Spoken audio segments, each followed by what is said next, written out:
Let's install some spacers on my Volkswagen Golf Mark II, because these wheels are way too much inside.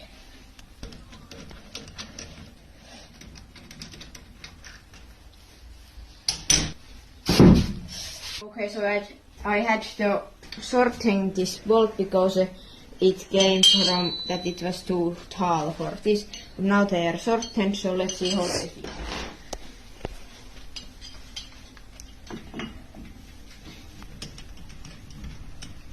Second bolt.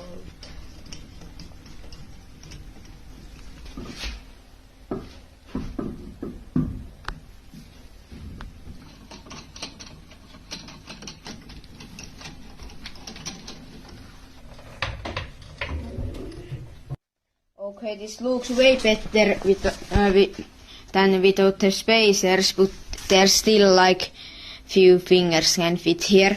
But one of my fans said that he can make me some custom spacers, so that's great.